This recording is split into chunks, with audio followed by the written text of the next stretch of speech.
Hey everyone, 9th class atoms and molecules का जो हमारा चैप्टर चल रहा है, लास्ट टाइम हमने पढ़ा था let us make the chemical formula.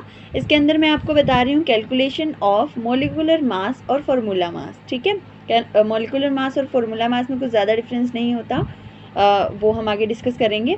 Calculation हम किस चीज़ की कर रहे हैं? मॉलिक्यूलर मास की। तो कैसे करते हैं, चलिए वो देखते हैं। That's the most easy way to calculate the molecular mass. ठीक है, इसके अंदर क्या है, सबसे इम्पोर्टेंट बात ये है कि आपको जो एटॉमिक मास है वो पता होना चाहिए। ठीक है, किसी भी एटम का आपको एटॉमिक मास पता होना चाहिए। इसमें देखिए, अगर मैं आपको कहूँ कि CO2 यानी कार्बन डाइऑक्साइड का निकालिए, सो हम क्या करेंगे, सबसे पहले तो जो कार्बन है उसका एटॉमिक मास जो है वो 12 होता है। ठीक है, आपको ये सारी चीज़ें याद करनी पड़ेंगी।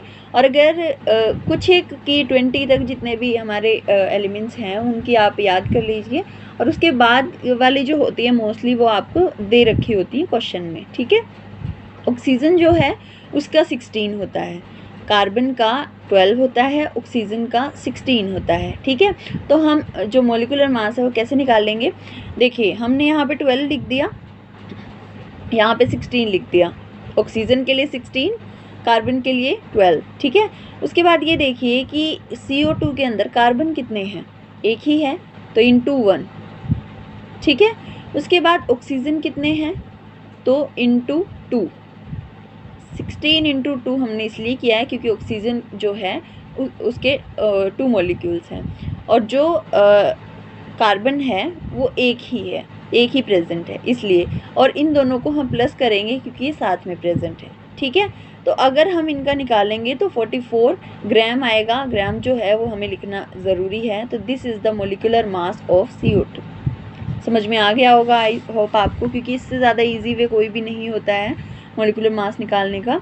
For zinc sulphate, zinc sulphate के लिए मैं आपको निकालने के लिए कहूँ तो जिंक का जो एटॉमिक मास है वो 65 होता है, सल्फर का जो है वो 32 होता है। ठीक है, और ऑक्सीजन है उसका 16 होता है, ऑक्सीजन जो है उसका 16 होता है, और इसका जो फॉर्मूला है वो होता है ZnSO4, ZnSO4। ठीक है, तो इसमें क्या करेंगे हम, जो जिंक का है उसका लिख दिया हमने 65, प्लस सल्फ़र का कितना होता है 32, प्लस में 32 लिख दिया हमने, फिर प्लस ऑक्सीजन का हम लिखेंगे 16, लेकिन उससे पहले हम 4 इंटू लिखेंगे क्योंकि जो ऑक्सीजन है वो 4 प्रेजेंट है। ठीक है, तो इसका जब हम टोटल करेंगे हमारा 161 ग्राम आएगा। आप एक बार काउंट कर लीजिएगा। उसके बाद अगर मैं आपको कहूँ कि आप अमोनियम क्लोराइड का निकालिए, तो सबसे पहले आपको फार्मूला पता होना चाहिए। फार्मूला जो है वो NH4Cl होता है। ऐसे ही जो N है उसका 14 एटॉमिक मास होता है, हाइड्रोजन जो है उसका 1 होता है, क्लोरीन जो है उसका 35.5 होता है। ठीक है, जैसे हमने ऊपर निकाला वैसे ही हम इसका निकालेंगे। चलिए, 14 प्लस 4 है ना, 4 इंटू 1 प्लस क्लोरीन का कितना होता है 35.5। ठीक है, क्लोरीन कितना है, यहाँ नीचे कुछ भी लगा हुआ है नहीं, यहाँ कुछ भी नहीं है, तो 35.5। अब हम इसका टोटल कर लेंगे और जो भी आएगा उसके पीछे ग्राम लगा देंगे। This is the way of calculation of molecular mass of any compound. ठीक है, आपको समझ में आ गया होगा क्योंकि ये एक इजी वे है, और आप एक दो और ट्राई कर लीजिएगा एग्जाम्पल इसका, तो आपको और ज़्यादा अच्छे से समझ में आ जाएगा। Thank you so much.